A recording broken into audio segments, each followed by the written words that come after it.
Hello and welcome to my dear students from wherever you are watching this program. Well, my name is Satish Shastri, presently working as a principal in Government University College in Chikmagalur district. Friends, I have already discussed two chapters. One, solid state, first chapter of second PUC chemistry on the first day of this coaching class. Second, chemical kinetics, another physical chemistry chapter on 2nd of this month. Today, I am excited, thrilled, and must thank you all for the wonderful response and the beautiful comments which you have written on the YouTube videos. Well, that is the kind of inspiration, encouragement, energy we need. We don't want anything else except your success in the coming Karnataka State CET 2020 examination. I hope you don't disappoint us. Today, I will discuss one model chemistry paper for State CET. This is purely based on reduced syllabus. But before going to that, let me make one clarification. There's a slight difference between theory paper and CET paper. In theory, we basically concentrate on concepts and also examples from NCERT textbook. But in CET, definitely we concentrate on concepts in NCERT. At the same time, we may take some examples other than the NCERT textbook so that you can apply that concepts to these examples. You have to bear this in your mind while preparing for Karnataka State CET. With that introduction, I think I will start today's class. Okay.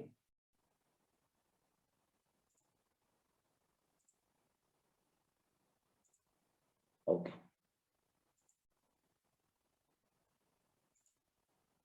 Well, so this is chemistry model paper. Already the paper has been, given in WhatsApp. Most of you must have written the answer for this. Those who didn't get the question paper, definitely you can download the paper which is given in the description box. You can download it and you can later on you can check it. Okay. So then, are you ready now? Shall I start? Okay. So now this is the first question in the paper. A unit cell has lattice points not only at the 8 corners, but also at the centers of 2 opposite faces. Which one of the following can be the correct parameter for such a crystal system? Now, to answer this question, you should know what is that lattice. See, when particles are present at the corners,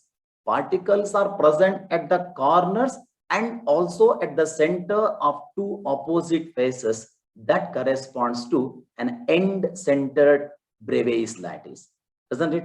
Now, basically, there are 14 different types of Bravais lattice.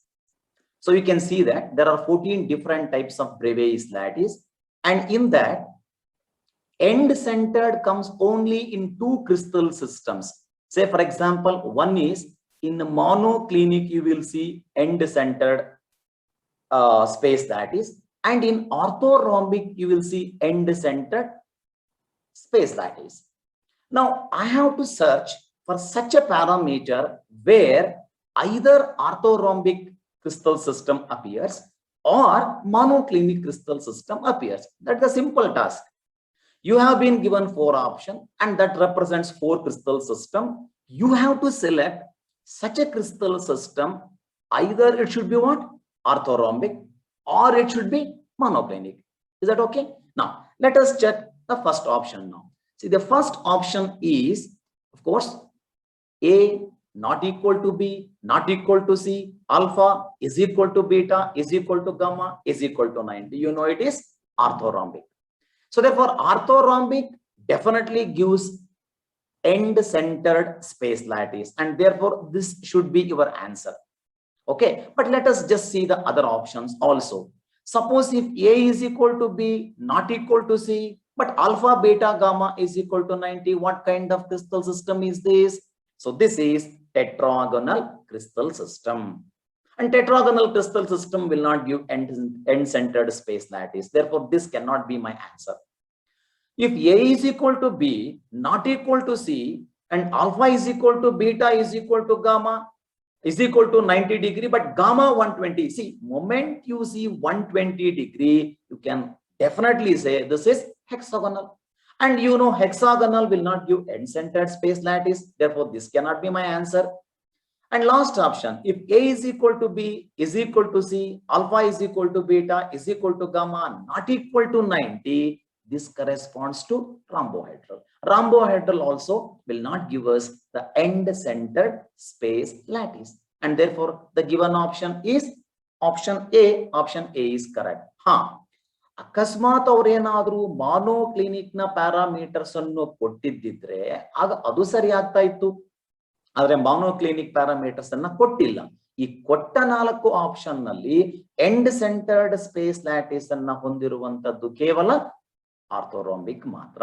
ಆದ್ರಿಂದ option A ಇದೆಯಲ್ಲ ಅದು correct ಆಗುತ್ತೆ. So ನೀವು ಈ ತರ application ಅನ್ನ ನೋಡ್ಕೊಳ್ಬೇಕಾಗುತ್ತೆ. Okay, next question.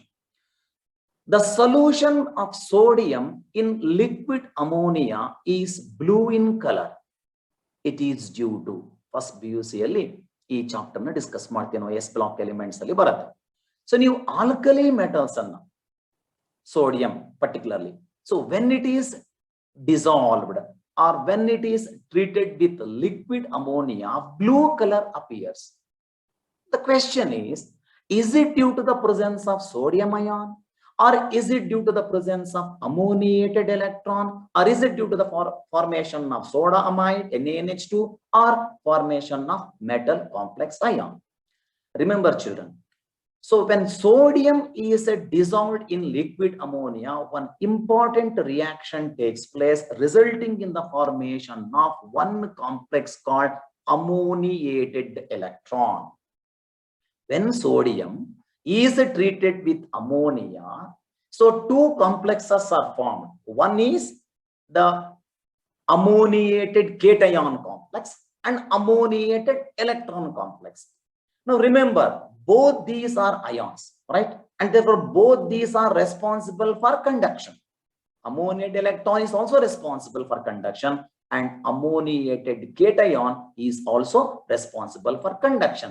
But for color, remember, ammoniated electron is responsible. You know why?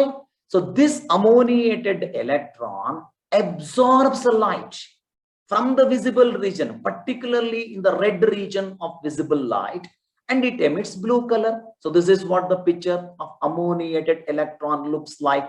So the blue color, and that is why, so it gives black blue color or blue black color.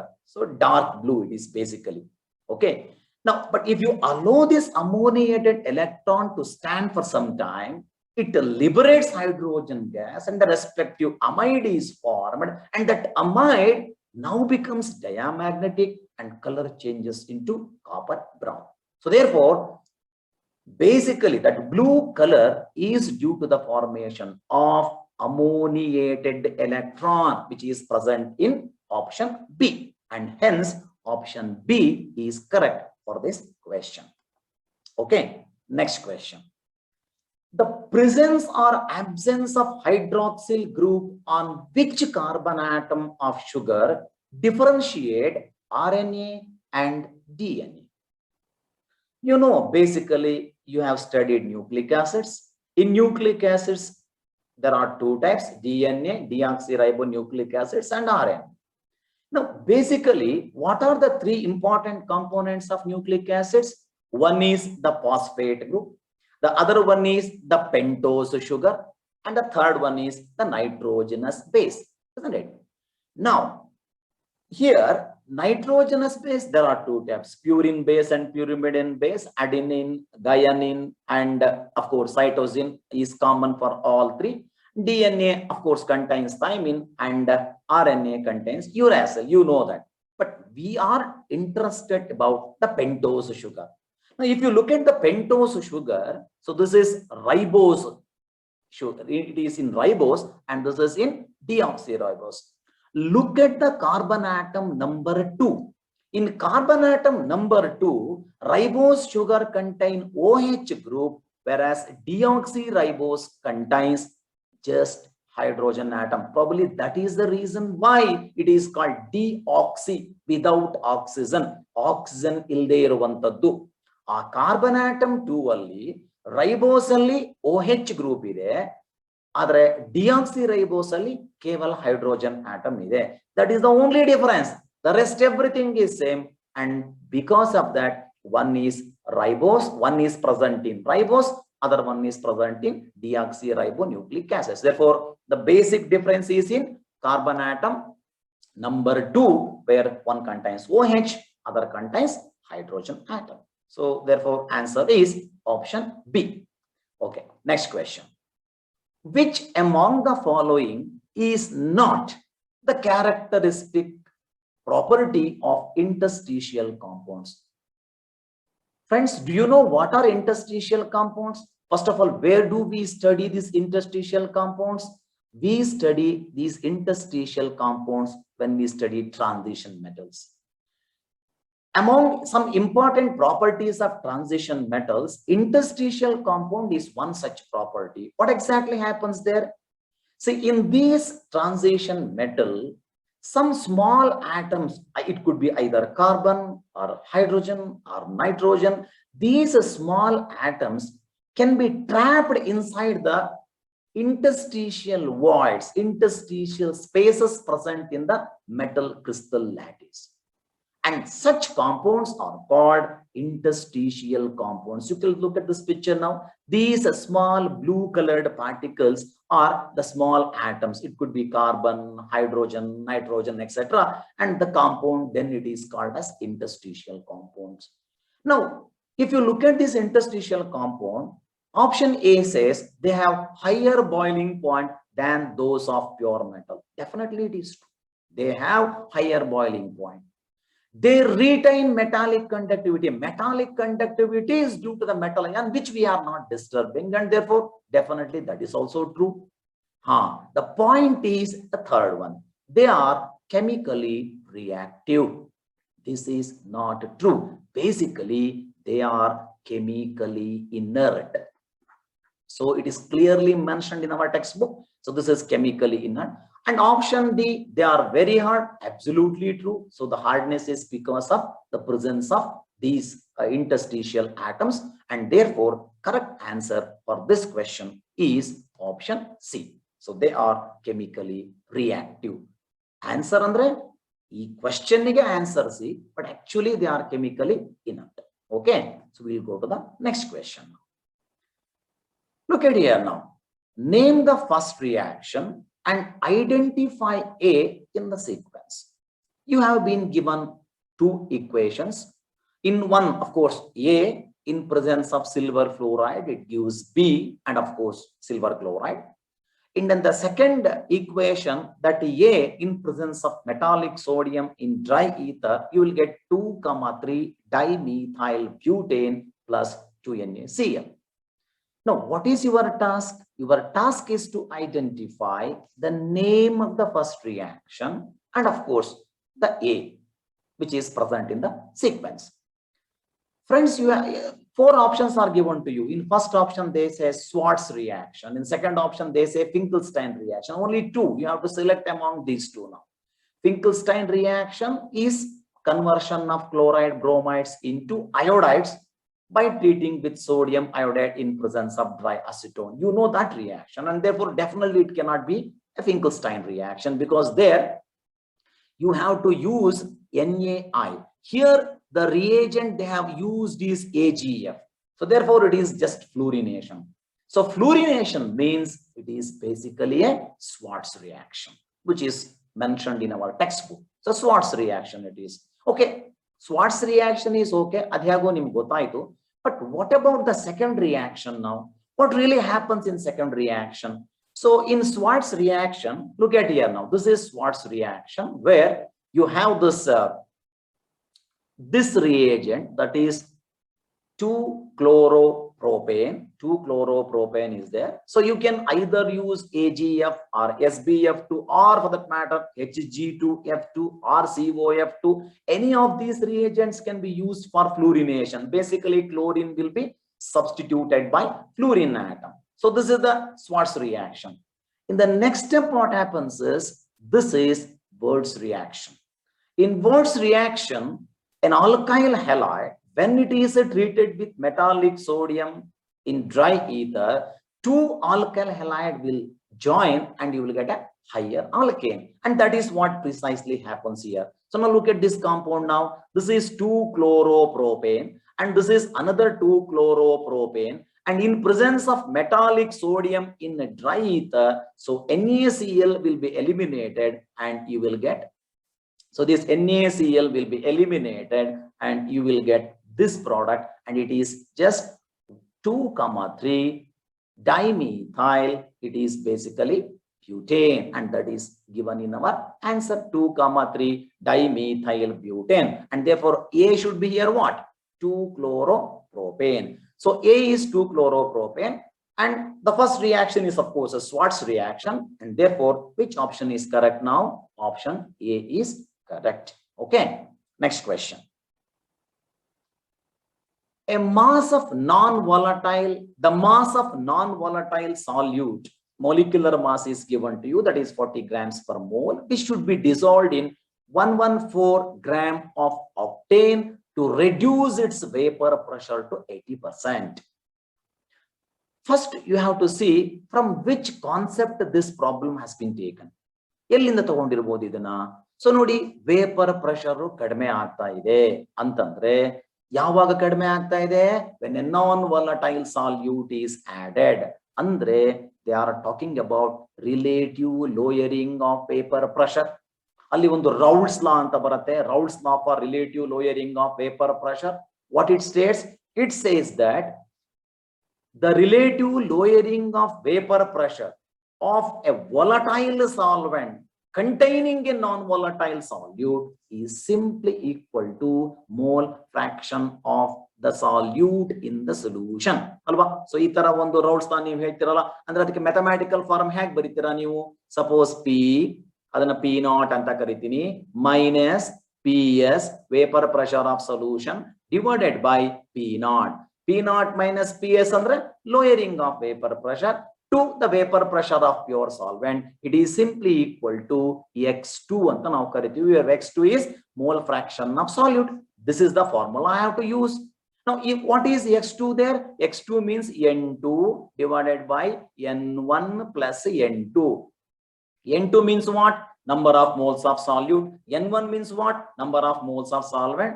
So I need to calculate N2, N1, and then I have to substitute here and I have to find the answer. Okay. Now what I will do now here is, now look at here. So first let me calculate the number of moles of solute. We don't know the mass of solute, that is what we have to calculate. So therefore W, but molecular mass is given to us, that is 40, and therefore W by 40 gives me the number of moles of solute. So that is N2 is known to me. What is N1 here? So here mass is also given, but molecular mass is not given, but they have given it as octane, and therefore, so you should know the molecular mass of octane, which is, you can calculate easily, 114. And therefore, so number of moles of solvent is 114 by 114, it is simply equal to 1. So therefore, you know N2 you know, and N1 also you know. Now traditionally what we do, ಇಷ್ಟು ಮಾತ್ರ ಗೊತ್ತಿದ್ರೆ ನೀವು usually ಏನ್ ಮಾಡ್ತೀರಾ? So you will go for conventional method. ಏನ್ ಮಾಡ್ತೀರಾ? So in conventional method, so you write P0 minus PS by P0 is equal to X2 ಅಂತೀರಾ. So ಅಲ್ಲಿ ನಮ್ಗೆ P0 minus PS ಅಂದ್ರೆ ಆ ಡಿಫರೆನ್ಸ್ ಇದೆಯಲ್ಲ, initially if I take it as 100, finally it is reduced to 80% ಅಂತ ಹೇಳಿದ್ದಾರೆ. Therefore PS will be 80 divided by 100, and X2 is number of moles of solute, and that is given by W by 40, and that anyway we have already done it, and plus 1 because number of moles of solvent is 1. And ಇದನ್ನ ನಾವು simplify ಮಾಡಕ್ಕೆ ಸ್ವಲ್ಪ ಕಷ್ಟ ಪಡಬೇಕಾಗತ್ತೆ, ಯಾಕಂದ್ರೆ ನಾವು ಇದನ್ನ ನಾವು ಈ ಕಡೆ ತಗೊಂಡು ಹೋಗ್ಬಿಟ್ಟು ಇದನ್ನ ಡಿಫರೆನ್ಸ್ ತಗೊಂಡ್ರೆ ಏನಾಗುತ್ತೆ? 20 ಅಂತ ಆಗುತ್ತೆ. ಡಿವೈಡ್ ಬೈ 100 ಮಾಡಿದ್ರೆ 0.2 ಅಂತ ಆಗುತ್ತೆ. ಇದನ್ನ ಈ ಕಡೆ ತಗೊಂಡು ಬಂದು ಆನಂತರ ಮಲ್ಟಿಪ್ಲಿಕೇಶನ್ ಮಾಡಿ ಸಿಂಪ್ಲಿಫೈ ಮಾಡಿ ಆಮೇಲೆ W ಕ್ಯಾಲ್ಕುಲೇಟ್ ಮಾಡಿದ್ರೆ 10 ಬರುತ್ತೆ. But that is A different ಒಂಥರ ಸ್ವಲ್ಪ TDS ಅಪ್ರೋಚ್ ಅಂತ ಅನ್ಕೊಳ್ಳೋಣ. ಸೊ ಇದಕ್ಕೊಂದು ಶಾರ್ಟ್ ಕಟ್ ಏನಿದೆ ಅಂತಂದ್ರೆ ಪ್ರಾಬಬ್ಲಿ ನಿಮ್ಗೆ ಈ ತರ ಫಾರ್ಮುಲಾ ಹೇಳಿರ್ತಾರೆ ಅಂತ ನಾನು ಅನ್ಕೊಂಡಿದ್ದೀನಿ. So change in the formula ಏನಪ್ಪಾ ಅಂದ್ರೆ ನೋಡಿ, ದಿಸ್ ಫಾರ್ಮುಲಾ ಯೂಸ್ ಮಾಡಿ P0 minus PS divided by PS. ಏನ್ ಚೇಂಜ್ ಮಾಡಿದೆ? Instead of writing P0 in the denominator I have written PS. ಅಂದ್ರೆ ವೇಪರ್ ಪ್ರೆಷರ್ ಆಫ್ ಸೊಲ್ಯೂಷನ್ ಅನ್ನೇ ನಾನು ಕೆಳಗೆ ಬರ್ಕೊಂಡಿದ್ದೀನಿ. ಹಾಗೆ ಬರ್ಕೊಂಡ್ರೆ ಏನ್ ಸರ್ ನಮ್ಗೆ ಅಡ್ವಾಂಟೇಜು ಅಂತ ನೀವು ಕೇಳಿದ್ರೆ, ಆಗ ನೀವು ಇದನ್ನ N2/N1 ಇಷ್ಟೇ ಬರೆದ್ರೆ ಸಾಕು. ಡಿನಾಮಿನೇಟರ್ ಅಲ್ಲಿ N2 divide by N1 plus N2 ಬರೆಯೋ ಅವಶ್ಯಕತೆ ಇಲ್ಲ. It's mathematical rearrangement. ಈಗ ನೋಡಿ ತುಂಬಾ ಸಿಂಪಲ್. N2 ನಿಮಗೆ ಗೊತ್ತಿದೆ W/40 ಅಂತ. P0 ಮೈನಸ್ PS ಆಲ್ರೆಡಿ ಏನೋ 100 ಮೈನಸ್ 80. ಈಗ PS ತಗೊಳ್ಬೇಕಾಗಿರೋದ್ರಿಂದ ಡಿನಾಮಿನೇಟರ್ ಅಲ್ಲಿ I will take 80. And N2 I know W/40 and N1 I know it is 1. So even if I divide this by 1 also the value will not change. Therefore it is W/40. ಇದನ್ನ simplify ಮಾಡಕ್ಕೂ compare ಮಾಡ್ಕೊಳ್ಳಿ. ತುಂಬಾ simple ಆಗಿದೆ. 20/80 into 40 ಅಥವಾ it is simply equal to 10 grams. Direct ಆಗಿ ಮಾಡಬಹುದು. So ಈ ಫಾರ್ಮುಲಾನ ನೀವು ಯೂಸ್ ಮಾಡಿ. ಏನ್ ಚೇಂಜ್ ಮಾಡಬೇಕು? ಡಿನಾಮಿನೇಟರ್ ಅಲ್ಲಿ vapour pressure of pure solvent ತಗೊಳ್ಳೋ ಬದಲು ವೇಪರ್ ಪ್ರೆಷರ್ ಆಫ್ ಸೊಲ್ಯೂಷನ್ ಅನ್ನೇ ತಗೊಂಡ್ರೆ ಈ ಸೈಡ್ ಅಲ್ಲಿ N2/N1 ತಗೊಂಡ್ರೆ ಸಾಕಾಗುತ್ತೆ. ಸೊ X2 ಕಂಪ್ಲೀಟ್ ತಗೊಳ್ಳೋ ಅವಶ್ಯಕತೆ ಇಲ್ಲ. ಸೊ ಅದೊಂದು ನೆನ್ಪಿಟ್ಕೊಂಡ್ರೆ ಸಾಕು. ಹಾಗಾಗಿ answer for this question is C, 10 grams. Okay, next question. Among the tetrafluorides of group 16 elements, which is not true? P block elements ಅಲ್ಲಿ group 16 ಅಲ್ಲಿ very important paragraph. So tetrafluorides of 16th group ಅಲ್ಲಿ ನಿಮಗೆ sulphur, selenium, tellurium ಎಲ್ಲ ಕೊಟ್ಟಿದ್ದಾರೆ. ಎಲ್ಲದರದ್ದು ಟೆಟ್ರಾಫ್ಲೂರೈಡ್ ಕೊಟ್ಟಿದ್ದಾರೆ. In first option they say TeF4 is a solid, SeF4 is a liquid, SF4 is a gas. Possibility ಇದೆ. ಯಾಕಂದ್ರೆ sulphur ಇಂದ selenium ಇಂದ tellurium ಹೋಗ್ಬೇಕಾದ್ರೆ ಫಿಸಿಕಲ್ ಸ್ಟೇಟ್ ಗ್ಯಾಸ್ ಇಂದ ಲಿಕ್ವಿಡ್, ಲಿಕ್ವಿಡ್ ಇಂದ ಸಾಲಿಡ್. ಸೊ ಆಗತ್ತೆ. And therefore so this is solid, definitely true. SeF4 is definitely liquid, SF4 is a gas. Therefore first option is correct. ನಮಗೆ ಕೇಳಿದ್ದೇನು? We have to select the incorrect option. The second one is they have sp3 hybridization. ಸರಿ ಅನ್ಸತ್ತಾ?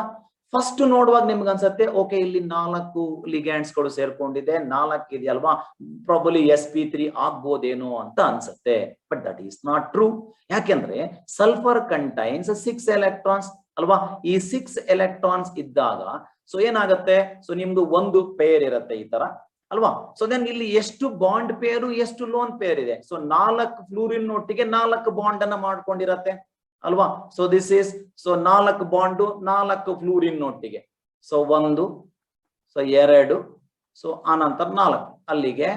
So how many bond pair are there? 4 bond pair and 1 lone pair. So therefore 5 pair of electron ಇದೆ. So ಆದ್ರಿಂದ so I can not say it is sp3. ಇದೇನಾಗ್ಬೇಕು ಅವಾಗ? This should be sp3 ಡಿಹೈಬ್ರಿಡೈಸೇಷನ್ ಆಗುತ್ತೆ. Because 5 hybridised orbitals ನಮಗೆ ಬೇಕಾಗುತ್ತೆ.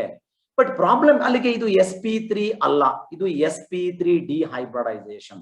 ಇಲ್ಲಿ ಒಂದು problem ಏನಂತಂದ್ರೆ it contains 1 lone pair of electron. And you know valence bond theory, Bent's rule ನೀವು ಯಾವ್ದು ಬೇಕಾದ್ರೂ ಅಪ್ಲೈ ಮಾಡಿ. ಸೊ ನಾನು 5 ಅಂದಾಗ ಏನ್ ಮಾಡ್ತೀನಿ? ಟ್ರೈಗೋನಲ್ ಬೈ ಪಿರಮಿಡಲ್ ಶೇಪ್ ಬರ್ಕೊಳ್ತೀನಿ ನಾನು. ಸೊ ಮಧ್ಯದಲ್ಲಿ ನಾನೀಗ ಸಲ್ಫರ್ ಕೇಸ್ ತಗೊಂಡ್ರೆ ಇಲ್ಲಿ ಸಲ್ಫರ್ ಅಂತ ಬರ್ಕೊಳ್ತೀನಿ. ಸೊ ಇಲ್ಲಿ ಯಾವತ್ತೂ ನೆನ್ಪಿಟ್ಕೊಳ್ಳಿ, ಇಕ್ವಿಟೋರಿಯಲ್ ಪೊಸಿಷನ್ ನಲ್ಲಿ ಲೋನ್ ಪೇರ್ ಆಫ್ ಎಲೆಕ್ಟ್ರಾನ್ಸ್ ಇರುತ್ತೆ. ಸಪೋಸ್ ಇಲ್ಲಿ ಒಂದು ಫ್ಲೂರಿನ್ ಆಟಮ್ ಇದೆ, ಇಲ್ಲಿ ಒಂದು ಫ್ಲೂರಿನ್ ಆಟಮ್ ಇದೆ, ಇದು ಬಾಂಡ್ ಪೇರು, ಇದು ಬಾಂಡ್ ಪೇರು, ಇನ್ನೆರಡು ಫ್ಲೂರಿನ್ ಆಟಮ್ ಈ ತರ ಬರುತ್ತೆ ಅಲ್ವಾ. ಸೊ ದೇರ್ಫೋರ್ ಯಾಕೆ ಲೋನ್ ಪೇರು ಇಕ್ವಿಟೋರಿಯಲ್ ಪೊಸಿಷನ್ ನಲ್ಲೇ ಬರುತ್ತೆ? ನಿಮ್ಗೆ ಗೊತ್ತು, lone pair lone pair repulsion is greater than lone pair bond pair repulsion, which in turn greater than bond pair repulsion. So to have minimum repulsion, we expect the lone pair to be in the equatorial position. Bond angle ನೋಡ್ಕೊಳ್ಳಿ ಅಲ್ಲಿ 120 ಇರುತ್ತೆ. So ಆದ್ರಿಂದ so that is ಅಗೆ. ಹಾಗಾಗಿ ಇದಕ್ಕೆ ಏನಾಗುತ್ತೆ, ಇದರ shape ಇದೆಯಲ್ಲ, ಅದರ ಜಿಯೋಮೆಟ್ರಿ ಇದೆಯಲ್ಲ, ಅದಕ್ಕೆ ಸೀಸಾ ಜಿಯೋಮೆಟ್ರಿ ಬರುತ್ತೆ. I hope you know that. Seesaw geometry ಹೇಗೆ ಬರುತ್ತೆ ಅಂತಂದ್ರೆ, so look at this one. So ಇಲ್ಲಿ ಏನಾಗುತ್ತೆ, ನಾವು ಆ ಜಿಯೋಮೆಟ್ರಿ ಹೇಳುವಾಗ ಬಾಂಡ್ ಪೇರ್ ಅನ್ನ ಮಾತ್ರ ನಾವು ಕನ್ಸಿಡರ್ ಮಾಡ್ಕೊಳ್ತೀವಿ. ಸೊ ಇದ್ರ ಮೇಲ್ಗಡೆ ಈಗ ಒಂದು ಬಾಂಡ್ ಪೇರ್ ಇದೆ, ಈಗ ಇದನ್ನ ನಾವು ಕನ್ಸಿಡರ್ ಮಾಡದೇ ಇದ್ದಾಗ ಇಟ್ ವಿಲ್ ಹ್ಯಾವ್ ಸೀಸಾ ಜಿಯೋಮೆಟ್ರಿ. ಇದು ಕೂಡ ಕರೆಕ್ಟೇ.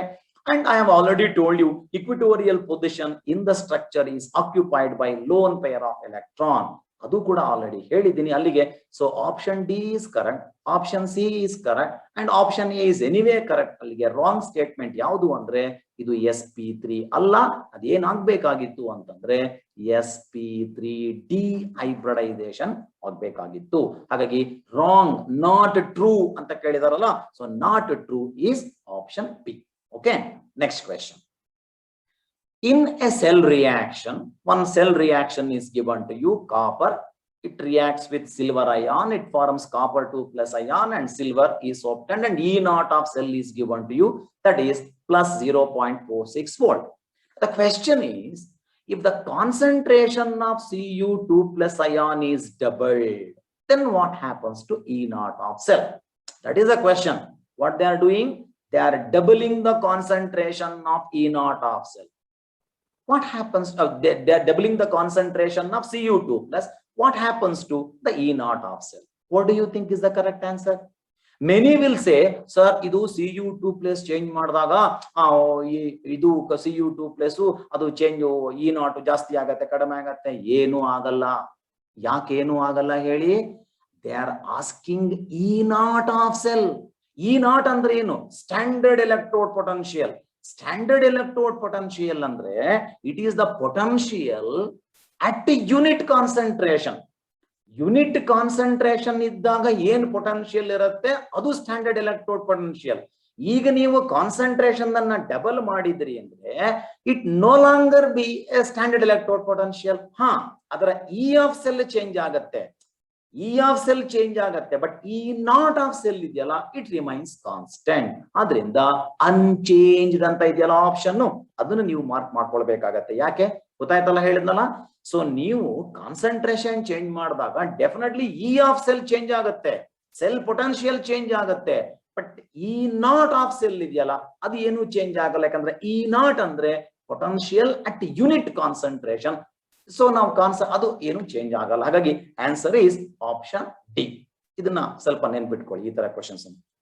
Okay, next question. Magnetic moment of COI4 2- is 3.8 bm Bohr magneton. The structure of this complex according to valence bond theory ಅಂತ ಕೇಳಿದ್ದಾರೆ. ಸೊ ಯಾವ ತರ ಸ್ಟ್ರಕ್ಚರ್ ಇರ್ಬೋದು ಅಂತ ಅಲ್ಲಿ ನಿಮಗೆ straight away you can rule out octahedral and ಅದೆಲ್ಲ rule out ಮಾಡ್ಬಿಡ್ಬೋದು ನೀವು. ಯಾಕಂದ್ರೆ ಅಲ್ಲಿ ಇರೋದೇ 4 ಲಿಗ್ಯಾಂಡ್ಸ್ಗಳು. ಸೊ 4 ಲಿಗ್ಯಾಂಡ್ಸ್ ಅಂದ್ರೆ ನಿಮ್ಗೆ option is reduced. Either it is sp3 hybridisation or it is dsp2 hybridisation. ಹಾಗಾಗಿ ಐದರ್ ಟೆಟ್ರಾಹೆಡ್ರಲ್ ಆಗ್ಬೇಕು ಅಥವಾ ಸ್ಕ್ವೇರ್ ಪ್ಲೇನರ್ ಆಗ್ಬೇಕು. ಇನ್ನೂ ನೀವು ಸ್ವಲ್ಪ ಎಕ್ಸ್ಟ್ರಾ ಬುದ್ಧಿ ಬಂತಿದ್ರೆ ಅದು ನೋಡ್ತಾ ಇದ್ದಾಗೇನೆ ಹೇಳ್ತೀರಾ, ಸರ್ ಐ ಅಲ್ವಾ sir, I is a weak field ligand sir, forced pairing ಆಗದೇ ಇಲ್ಲ. ಸೊ ಅಂಡ್ ಮತ್ ಮೋರ್ ಓವರ್ ಅಲ್ಲಿ ನೀವು ಕೊಟ್ಟಿದ್ದೀರಾ ಬೋರ್ ಮ್ಯಾಗ್ನೆಟಾನ್ 3.8 ಇದೆ ಅಂತ ಅಂದ್ಬಿಟ್ಟು ಅಲ್ಲಿಗೆ 3 ಇದ್ರೆ 3 ಅನ್ಪೇರ್ಡ್ ಎಲೆಕ್ಟ್ರಾನ್ಸ್ ಇರುತ್ತೆ. ಹಾಗಾಗಿ ಇದರ ಶೇಪ್ ಟೆಟ್ರಾಹೆಡ್ರಲ್ ಆಗ್ಬೇಕು ಅಂತ ಯಾರು ಸ್ವಲ್ಪ ಓದ್ದೋರು ತಿಳ್ಕೊಂಡವ್ರು ಇದೀರಾ ಇಮಿಡಿಯೇಟ್ ಆಗಿ ನೀವು ಆನ್ಸರ್ ಮಾಡ್ತೀರಾ. ಯಾರಿಗೆ ಇದು ಗೊತ್ತಾಗಿಲ್ಲ ಅವ್ರು ಹೇಗ್ ಮಾಡ್ಬೇಕು ಅಂತ ಹೇಳಿದ್ರೆ ಈಗ ನಾನು ಫಸ್ಟ್ ಬರ್ತೀನಿ. ಒಂದು ಕ್ಲೂ ನೆನ್ಪಿಟ್ಕೊಳ್ಳಿ, ಯಾವತ್ತು ಈ ಮ್ಯಾಗ್ನೆಟಿಕ್ ಮೊಮೆಂಟ್ ಅನ್ನೋದು 1 ಪಾಯಿಂಟ್ ಸಮಥಿಂಗ್ ಇದೆ ಅಂದ್ರೆ it contains 1 unpaired electron, 2 point something ಇದೆ ಅಂತಂದ್ರೆ 2 ಅನ್ಪೇರ್ಡ್ ಎಲೆಕ್ಟ್ರಾನ್, 3 ಪಾಯಿಂಟ್ ಸಮಥಿಂಗ್ ಇದೆ ಅಂದ್ರೆ 3 ಅನ್ಪೇರ್ಡ್ ಎಲೆಕ್ಟ್ರಾನ್, 4 ಪಾಯಿಂಟ್ ಸಮಥಿಂಗ್ ಇದೆ ಅಂದ್ರೆ 4 ಅನ್ಪೇರ್ಡ್ ಎಲೆಕ್ಟ್ರಾನ್ಸ್, 5 ಪಾಯಿಂಟ್ ಸಮಥಿಂಗ್ ಇದೆ. ಸಿಂಪಲ್ ಲಾಜಿಕ್ ಅಂತ ನೆನ್ಪಿಟ್ಕೊಳ್ಳಿ. ಇಲ್ಲಿ ಅವರು 3.8 ಅಂತ ಹೇಳಿದ್ದಾರೆ. therefore definitely it contains 3 unpaired electron. and what is the oxidation state of cobalt over there? +2. So ನಮಗೆ ಗೊತ್ತು ಕೋಬಾಲ್ಟ್ ಗೆ ನಾವು +2 ಅಂತಂದ್ರೆ ವಿ ರೈಟ್ ಆರ್ಗನ್ 3d7 ಬರಿತೀವಿ ಅಲ್ವಾ. ಯಾಕೆ ಅಲ್ಲಿ +2 ಅಂದಾಗ 4s ಅಲ್ಲಿರುವ 2 ಎಲೆಕ್ಟ್ರಾನ್ ಹೊರಟು ಹೋಗಿದೆ. therefore ನಾನು ಇಲ್ಲಿ 4s ಏನು ಇಲ್ಲ, 0, 3d7 ಮಾತ್ರ ಇದೆ. ಸೊ ನಾ 3d7 ನಾನು ಹೇಗೆ ಬರ್ಕೊಳ್ತೀನಿ? If I start filling up of the electrons ಹೇಗೆ ಬರಿಬಹುದು? 1 2 3 4 5 6 7 ಅಂದ್ರೆ ಅಲ್ಲಿಗೆ ಈ 3 ಇದೆಯಲ್ಲ, ಇದು ಅನ್ಪೇರ್ಡ್ ಎಲೆಕ್ಟ್ರಾನ್ಸ್, ಅದು ಹಾಗೆ ಉಳ್ಕೊಂಡಿದೆ. ಅಂಡ್ ಅದು ಕಡೆ ತನಕನೂ ಹಾಗೆ ಇದೆ ಅಂದ್ರೆ ಅಲ್ಲಿ ಪೋಸ್ಟ್ ಪೇರಿಂಗ್ ಆಗ್ತಾ ಇಲ್ಲ, ಆಗೋದು ಇಲ್ಲ. ಯಾಕಂದ್ರೆ iodide ion is a very weak field ligand. But ನನಗೆ 4 ಹೈಬ್ರಿಡೈಸ್ಡ್ ಆರ್ಬಿಟಲ್ಸ್ ಬರಲೇಬೇಕು, ಬಿಕಾಸ್ ಅಲ್ಲಿ ನನಗೆ ಆ 4 ಲಿಗ್ಯಾಂಡ್ಸ್ ಇದೆ. ಅಂದಾಗ ಏನಾಗತ್ತೆ, ಈ ಎಸ್ ಇದೆಯಲ್ಲ, ಈ 4s ಮತ್ತು ಈ 4p ಇದೆಯಲ್ಲ, ಇದು ಇಂಟರ್ ಮಿಕ್ಸ್ ಆಗಿ ಹೈಬ್ರಿಡೈಸೇಷನ್ ಆಗಿ sp3 ಹೈಬ್ರಿಡೈಸೇಷನ್ ಆಗುತ್ತೆ. ಸೊ sp3 ಹೈಬ್ರಿಡೈಸೇಷನ್ ಆಗೋದ್ರಿಂದ ಅದ್ರ ಶೇಪ್ ಏನಾಗ್ಲೇಬೇಕಾಗತ್ತೆ? ಟೆಟ್ರಾಹೆಡ್ರಲ್ ಶೇಪ್ ಆಗ್ಲೇಬೇಕಾಗತ್ತೆ ಅಲ್ವಾ? So ಇದೇನಾಗತ್ತೆ? sp3 hybridization, and therefore answer is tetrahedral, and that is option C is correct. Okay, next question. Arrange the following in the increasing order of their reactivity towards SN1 reaction. ನಿಮಗೆ 3 halides ಅನ್ನ ಕೊಟ್ಟಿದ್ದಾರೆ. Okay, halogen atom ಇರುವಂತ compounds ಗಳನ್ನ ಕೊಟ್ಟಿದ್ದಾರೆ. ಇದರಲ್ಲಿ SN1 reaction ನೀವು ಅಂತೀರಾ, sir ಈ ಎಕ್ಸಾಂಪಲ್ ನಿಮ್ ಬುಕ್ ಅಲ್ಲಿ ಈ ಎಕ್ಸಾಂಪಲ್ ಇಲ್ಲ, ಬಟ್ SN1 ರಿಯಾಕ್ಷನ್ ಇದೆ, ಅದರ ಮೆಕ್ಯಾನಿಸಮ್ ಇದೆ. ಅಲ್ಲಿ ಫಸ್ಟ್ ಸ್ಟೆಪ್ ಅಲ್ಲಿ ಏನಾಗುತ್ತೆ, ಸೆಕೆಂಡ್ ಸ್ಟೆಪ್ ಅಲ್ಲಿ ಏನಾಗುತ್ತೆ, ವೆರಿ ಕ್ಲಿಯರ್. ನಿಮಗೆ ಗೊತ್ತಿದೆ, first step is RDS, rate determining step, and that step only formation of carbocation takes place. So therefore, if the first step is fast, then rate is definitely fast, because second step is just a nucleophilic atom that really easily takes place. ಹಾಗಾದ್ರೆ ಈಗ ನಾನು ಏನ್ ಮಾಡ್ಬೇಕು, ಈ 4 SN1 ನೆನಪು ಮಾಡ್ಕೊಳ್ಳಿ reaction ಅನ್ನ. ಅಲ್ಲೇನಾಗತ್ತೆ, ನಮ್ಮ ಎಕ್ಸಾಂಪಲ್ ನಾವು ಟರ್ಷಿಯರಿ ಬ್ಯೂಟೈಲ್ ಬ್ರೋಮೈಡ್ ಅಲ್ಲಿ ಆ ಬ್ರೋಮೈಡ್ ಅಯಾನ್ ಹೊರಗೆ ಬರುತ್ತೆ, ಟರ್ಷಿಯರಿ ಕಾರ್ಬೋಕೇಟಯಾನ್ ಫಾರ್ಮೇಶನ್ ಆಗತ್ತೆ ಅಂತ ನಾವು ಎಕ್ಸ್ಪ್ಲೇನ್ ಮಾಡಿದ್ದೀವಲ್ಲ. Apply the same logic here. ಈಗ ಇಲ್ಲಿ ಏನಾಗತ್ತೆ ನೋಡಿ, ಎಲ್ಲದರಲ್ಲೂ ನಾನು BR ತೆಗೆದು ಬಿಡ್ತೀನಿ. ಸೊ ಈಗ ನಾನು BR ತೆಗೆದೆ, ಇಲ್ಲಿ ಏನು ಉಳಿತು, ಈ BR ಹೋದ ನಂತರ ಅದೇನಾಗಿ ಹೋಗುತ್ತೆ, ಅದು BR ಮೈನಸ್ ಆಗಿ ಹೊರಗೆ ಹೋದಾಗ ಈ ಪಾಸಿಟಿವ್ ಚಾರ್ಜ್ ಇಲ್ಲಿ ಕೂತ್ಕೊಳತ್ತೆ. ಇಲ್ಲೂ BR ತೆಗೆದ್ರೆ ಇಲ್ಲಿ ಪಾಸಿಟಿವ್ ಚಾರ್ಜ್ ಆಯ್ತು, ಇಲ್ಲೂ BR ತೆಗೆದ್ರೆ ಇಲ್ಲಿ ಪಾಸಿಟಿವ್ ಚಾರ್ಜ್ ಆಯ್ತು. ಈಗ ನನ್ನ ಹತ್ರ ಕಾರ್ಬೋಕೇಟಯಾನ್ಸ್ಗಳಿದಾವೆ. ಈಗ ನಾನು ಇದರಲ್ಲಿ ಮೋಸ್ಟ್ ಸ್ಟೇಬಲ್ ಕಾರ್ಬೋಕೇಟಯಾನ್ ಯಾವ್ದಿದೆ ಅಂತ ಚೆಕ್ ಮಾಡ್ಬಿಟ್ರೆ ಅಲ್ಲಿ ರೇಟ್ ಫಾಸ್ಟ್ ಆಗುತ್ತೆ, ಹೌದಾ? ಸೊ ಈಗ ಯಾವುದು ಅಂತ ಚೆಕ್ ಮಾಡ್ತಾ ಬರೋಣ. ಈಗ ನಾನು ಒಂದ್ ಕೆಲಸ ಮಾಡ್ತೀನಿ, ಮೊದಲನೇ ನೋಡ್ತಾ ಬರ್ತೀನಿ. ಇಲ್ಲಿ ಕಾರ್ಬೋಕೇಟಯಾನ್ ಇದೆ, ನೀವು ನೋಡ್ತೀರಾ, ಸರ್ ನಾವು ನೋಡಿದಿರಿ ಇದು ಸೆಕೆಂಡರಿ ಕಾರ್ಬೋಕೇಟಯಾನ್, ಇದು ಟರ್ಷರಿ ಕಾರ್ಬೋಕೇಟಯಾನ್, ಇದು ಕೂಡ ಟರ್ಷರಿ ಕಾರ್ಬೋಕೇಟಯಾನ್ ಅಲ್ವಾ ಅಂತ. ಆದ್ರೆ ಇಲ್ಲೊಂದು ಸ್ಪೆಷಲ್ ಕ್ಯಾರೆಕ್ಟರ್ ಇದೆ, ಅದನ್ನ ನೀವು ಸ್ವಲ್ಪ ಅಬ್ಸರ್ವ್ ಮಾಡ್ಬೇಕು. ಏನು ಸ್ಪೆಷಲ್ ಕ್ಯಾರೆಕ್ಟರ್ ಅಂತಂದ್ರೆ, ಈಗ ಇದು ಸೈಕ್ಲಿಕ್ ಆಗಿದೆಯಾ, ದಿಸ್ ಕಾಂಪೌಂಡ್ ಈಸ್ ಸೈಕ್ಲಿಕ್. ಇದು ಫಸ್ಟ್ ಆಫ್ ಆಲ್ ಇದು ಸೈಕ್ಲಿಕ್ ಆಗಿದೆ, ಒಂದು ಪಾಯಿಂಟ್. ಇದು ಪ್ಲೇನಾರ್ ಇದೆಯಾ? Definitely it is planar. So cyclic ಆಗಿದೆ, ಇದು ಪ್ಲೇನಾರ್ ಆಗಿದೆ. ಯಾಕಂತಂದ್ರೆ ಅಲ್ಲೆಲ್ಲೂ sp3 ಹೈಬ್ರಿಡೈಸ್ಡ್ ಕಾರ್ಬನ್ ಆಟಮ್ ಇಲ್ಲ. ಸೈಕ್ಲಿಕ್ ಇದೆ, ಪ್ಲೇನಾರ್ ಇದೆ, ಅಂಡ್ ಇದರಲ್ಲಿ ನಂಬರ್ ಆಫ್ ಎಲೆಕ್ಟ್ರಾನ್ಸ್ ನೋಡಿ ಎಷ್ಟಿದೆ ಅಂತ ಹೇಳಿ, 4n+2 number of pi electrons ಎಷ್ಟಿದೆ? ಸೊ 2 4 6 ಪೈ ಎಲೆಕ್ಟ್ರಾನ್ಸ್ ಇದೆ. ಅಂದ್ರೆ ಇದೇನಾಗಿದೆ, this compound is aromatic in nature. ಇದೇನಾಗಿದೆ, ಆಫ್ಟರ್ ಲೂಸಿಂಗ್ ದಟ್ BR ಅದಕ್ಕೆ ಅರೋಮ್ಯಾಟಿಸಿಟಿ ಬರುತ್ತೆ. ನಿಮ್ ನೆನ್ಪಿಟ್ಕೊಳ್ಳಿ, ಅರೋಮ್ಯಾಟಿಕ್ ಕ್ಯಾರೆಕ್ಟರ್ ಎಲ್ಲಿ ಬರುತ್ತೆ, that is the most stable state.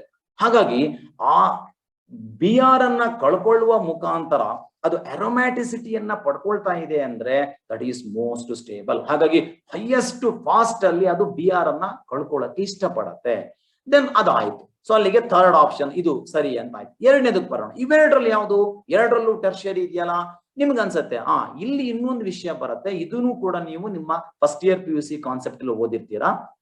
ಇದನ್ನ ನಾವು ಏನಂತ ಕರಿತೀವಿ ಅಂತಂದ್ರೆ ಹೈಪರ್ ಕಾಂಜುಗೇಷನ್ ಎಫೆಕ್ಟ್ ಅಂತ ಕರಿತೀವಿ. ಸೊ ಇಲ್ಲಿ 2 ಹೈಡ್ರೋಜನ್ ಆಟಮ್ ಇದೆ ಅಲ್ವಾ? ಸೊ ಇಲ್ಲೂ ಕೂಡ 2 ಹೈಡ್ರೋಜನ್ ಆಟಮ್ ಇದೆ, ಇಲ್ಲೂ ಕೂಡ 2 ಹೈಡ್ರೋಜನ್ ಆಟಮ್ ಇದೆ.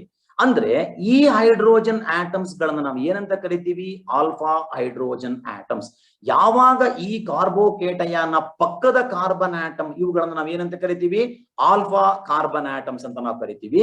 ಆ ಆಲ್ಫಾ ಕಾರ್ಬನ್ ಆಟಮ್ಸ್ ಜಾಸ್ತಿ ಇದ್ದಷ್ಟು ಕೂಡ ಸೊ ಅದೇನಾಗತ್ತೆ, ಹೈಪರ್ ಕಾಂಜುಗೇಷನ್ ಜಾಸ್ತಿ ಆಗುತ್ತೆ.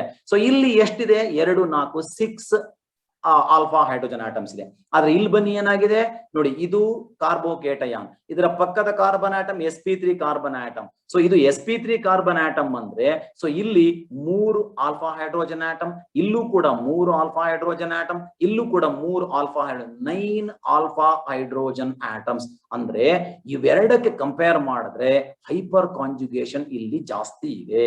ಸೊ ದೇರ್ ಫಾರ್ ಫಸ್ಟ್ ಬರೋದು ಯಾವುದು ಅರೋಮ್ಯಾಟಿಸಿಟಿ, ದೆನ್ ಬರೋದು ಯಾವುದು hyperconjugation. Among hyperconjugation ಬಂದಾಗ ಇಲ್ಲಿ 9 alpha hydrogen atom, this is most stable ಆಗುತ್ತೆ. ನಿಮ್ಗೆ ಒಂದು ಆರ್ಡರ್ ನೆನ್ಪಿಟ್ಕೊಳ್ಳಿ, ಸ್ಟೆಬಿಲಿಟಿ ವಿಷಯ ಬಂದಾಗ ಅರೋಮ್ಯಾಟಿಕ್ ಕ್ಯಾರೆಕ್ಟರ್ ಬರುತ್ತೆ ಅಂದ್ರೆ ದಟ್ ಈಸ್ ಹೈಯೆಸ್ಟ್ ಸ್ಟೇಬಲ್. ಆ ನಂತರ ರೆಸೋನೆನ್ಸ್ ಏನಾದ್ರೂ ಫಾರ್ಮೇಶನ್ ಆಗುತ್ತೆ ಅಂದ್ರೆ that is next, then comes hyperconjugation and then comes your inductive effect. So ಹಾಗಾಗಿ ಇಲ್ಲಿ ನಾನು ಫಸ್ಟ್ ಆಪ್ಷನ್ ನನಗೆ 3 ಬರುತ್ತೆ ಬಿಕಾಸ್ ಅರೋಮ್ಯಾಟಿಸಿಟಿ ಬರ್ತಾ ಇದೆ. ಸೆಕೆಂಡ್ ಒನ್ ಹೈಪರ್ ಕಾಂಜುಗೇಷನ್ ವಿಷಯ ನಾವು ತಗೊಳ್ಬೇಕು, ಹೈಪರ್ ಕಾಂಜುಗೇಷನ್ ವಿಷಯ ಬಂದಾಗ ಫಸ್ಟ್ ಆಪ್ಷನ್ ಆಗುತ್ತೆ. ಸೊ ಹಾಗಾಗಿ ಯಾವ್ದು ಕರೆಕ್ಟ್ ಆನ್ಸರ್ ಆಗುತ್ತೆ? Correct answer is option C. ಅರ್ಥ ಆಯ್ತಲ್ಲ ಮಕ್ಕಳೇ? ಇದು ಹೈಪರ್ ಕಾಂಜುಗೇಷನ್, ರೆಸೋನ್, ಇದು ಅರೋಮ್ಯಾಟಿಸಿಟಿ ಎರಡು ತಗೊಂಡು ಕಾರ್ಬೋಕೇಟಯಾನ್ ಸ್ಟೆಬಿಲಿಟಿ ನೋಡ್ಕೊಂಡು ನಾವು ಆನ್ಸರ್ ಅನ್ನ ಮಾಡಬೇಕಾಗುತ್ತೆ. Okay, next question. Simple first PUC first chapter question. A compound contains 38.8% of carbon, 16% of hydrogen and 45.2% of nitrogen. The formula of the compound is ಅಂತ. ಸಾಮಾನ್ಯವಾಗಿ in all colleges every lecturer must have done this. ಈ ತರ ಎಲ್ಲ ಮಾಡ್ಸಿರ್ತಾರೆ. ಇದಕ್ಕೆ ಏನ್ ಹೇಳ್ತೀವಿ ನಾವು ಅಂದ್ರೆ ಫಸ್ಟ್ ಒಂದು ಟೇಬಲ್ ಬರ್ಕೊಳ್ಳಿ. ಟೇಬಲ್ ಅಲ್ಲಿ ಈ ತರ ಹೀಗೆ ಫಸ್ಟ್ ಅಲ್ಲಿ ಯಾವ ಎಲಿಮೆಂಟ್ಸ್ 3 ಕೊಟ್ಟಿದ್ದಾರೆ ನೋಡ್ಕೊಳ್ಳೋದು. ಸೊ ಓಕೆ, ನಿಮ್ಗೆ ಕಾರ್ಬನ್ ಕೊಟ್ಟಿದ್ದಾರೆ, ಹೈಡ್ರೋಜನ್ ಕೊಟ್ಟಿದ್ದಾರೆ, ನೈಟ್ರೋಜನ್ ಕೊಟ್ಟಿದ್ದಾರೆ. ಸೊ 3 ಎಲಿಮೆಂಟ್ ಅನ್ನ ಬರ್ಕೊಳ್ಳೋದು. ಅವುಗಳ ಪರ್ಸೆಂಟೇಜ್ ಅನ್ನ ನೆಕ್ಸ್ಟ್ ಕಾಲಮ್ ಅಲ್ಲಿ ಬರ್ಕೊಳ್ತಾ ಹೋಗ್ಬೇಕು. ನಮ್ಗೆ carbon 38.8%, oxygen 16%, hydrogen 45.2%. Next step ಏನು ಅಂತಂದ್ರೆ ಅವುಗಳ ಅಟಾಮಿಕ್ ಮಾಸ್ ನಿಮಗೆ ಗೊತ್ತಿರಬೇಕು, 12, 1 and 14 ಅಂತ. ದೆನ್ ಪರ್ಸೆಂಟೇಜ್ ಅನ್ನ ಅಟಾಮಿಕ್ ಮಾಸ್ ಇಂದ ಡಿವೈಡ್ ಮಾಡಬೇಕು. ಹಾಗೆ ಡಿವೈಡ್ ಮಾಡಿದ್ರೆ it is 3.23, it is 16 and it is 3.23. Next step ಏನು ಅಂದ್ರೆ ಟು ಗೆಟ್ ಸಿಂಪಲ್ ರೇಷಿಯೋ ಬೇಕು ಅಂದ್ರೆ ಲೀಸ್ಟ್ ನಂಬರ್ ಯಾವ್ದಿರತ್ತೆ ಅದರಿಂದ ನಾವು ಎಲ್ಲದನ್ನು ಡಿವೈಡ್ ಮಾಡ್ಬೇಕು. ಈಗ ನಾನು 3.23 ದ ಲೀಸ್ಟ್ ನಂಬರ್, ಅದನ್ನ ಡಿವೈಡ್ ಮಾಡಿದ್ರೆ ಇಲ್ಲಿ 1 ಬರುತ್ತೆ, ಇದು ಅಪ್ರಾಕ್ಸಿಮೇಟ್ಲಿ 5 ಆಗತ್ತೆ, ಇದು 1 ಅಂದ್ರೆ ನನಗೆ ಸಿಂಪಲ್ ಹೋಲ್ ನಂಬರ್ ರೇಷಿಯೋ ಅಂದ್ರೆ ಎಂಪಿರಿಕಲ್ ಫಾರ್ಮುಲಾ ಗೊತ್ತಾಗತ್ತೆ. ಏನು? C1 ಇದೆ, ಕಾರ್ಬನ್ 1 ಇದ್ರೆ ಹೈಡ್ರೋಜನ್ ಎಷ್ಟಿರತ್ತೆ? ಹೈಡ್ರೋಜನ್ 5 ಇದೆ, ನೈಟ್ರೋಜನ್ 1. ಈ ತರ ಆಗುತ್ತೆ ಅಲ್ವಾ? ಅಂದ್ರೆ ಈ ತರ ಆಗುತ್ತೆ ಅಂತಂದ್ರೆ ಸೊ ನಮ್ಮ ಎಂಪಿರಿಕಲ್ ಫಾರ್ಮುಲಾ CH5N ಅಂತ ಆಯ್ತು. ಹಾಗಾದ್ರೆ ಆ CH5N ಅನ್ನೋದು ಎಲ್ಲಿದೆ ಇಲ್ಲಿ ಅಂತ ನೀವು ನೋಡ್ತಾ ಬಂದ್ರೆ ನಮ್ಮ ಸೆಕೆಂಡ್ ಆಪ್ಷನ್ ನಲ್ಲಿ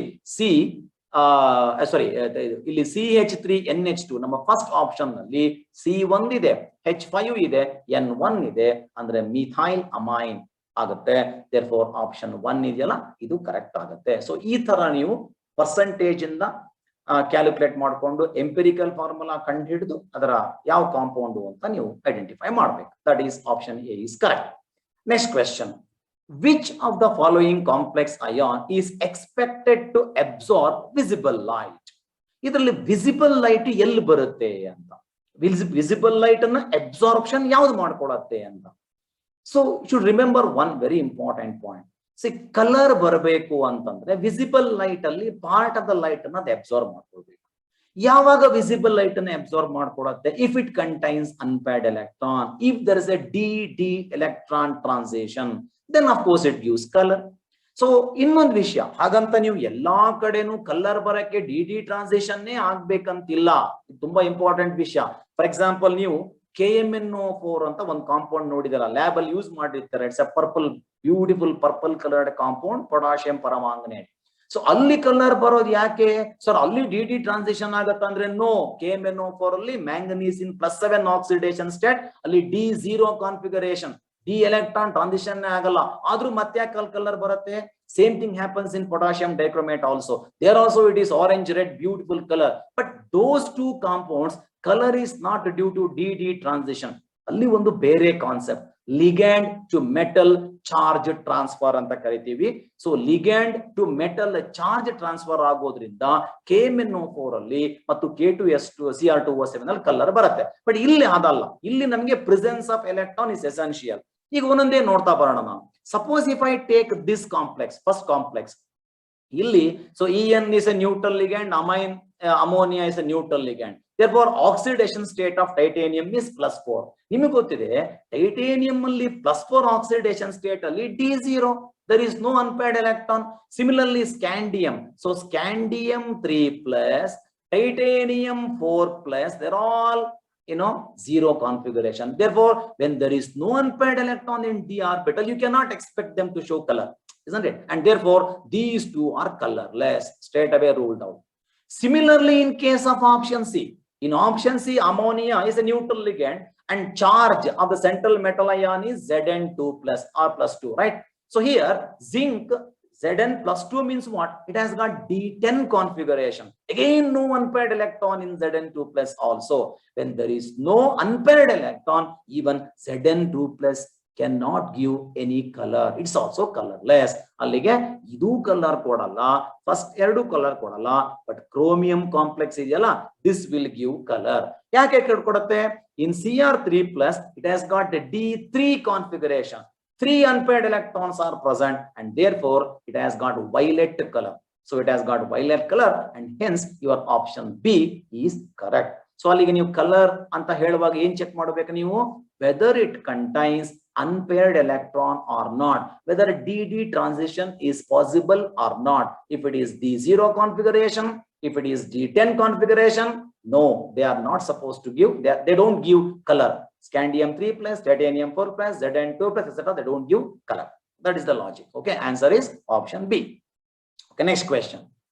For the first order reaction, it is given that reaction is first order. 2N2O5 gives 4NO2 plus O2. Which of the following statement is incorrect? 4 statements are given to you. So you have to identify the incorrect statement. First of all, concentration of the reactant decreases exponentially with the time. I don't know whether you know about this exponential equation or not. ಸಾಮಾನ್ಯವಾಗಿ ಎಲ್ಲಾ ಕಾಲೇಜಲ್ಲಿ lecturers ಹೇಳಿರ್ತಾರೆ ನೋಡಿ, ಈ first order equation ಅನ್ನ derive ಮಾಡಬೇಕಾದ್ರೆ ಈ ತರ ಎಲ್ಲ ಹೇಳಿರ್ತೀವ. K is equal to 2.303/t logarithm of R0/R. ಇದನ್ನ ಸ್ವಲ್ಪ ನೀವು ರಿಅರೇಂಜ್ ಮಾಡಿ ಬರೆದ್ರೆ K is equal to ln ರೂಪದಲ್ಲಿ ಬರೆದ್ರೆ K is equal to 1/t ln R0/R ಆಯ್ತು. ಅಥವಾ ಅದನ್ನ ರಿಅರೇಂಜ್ ಮಾಡಿದ್ರೆ you can write R is equal to R0 into e to the power of minus kt. And that is the reason why, suppose if you draw the graph of concentration of reactant R versus time, you get an exponential. ಬರುತ್ತಲ್ವಾ? ಆದ್ರಿಂದ ಈ first statement ಇದೆಯಲ್ಲ, ಇದು correct statement ಆಗುತ್ತೆ. So correct, concentration of the reactant decreases exponentially with the time. ಈ first statement correct. You have to identify the wrong statement. Second statement ನೋಡಿ, the half-life T-half of the reaction decreases with increase in temperature.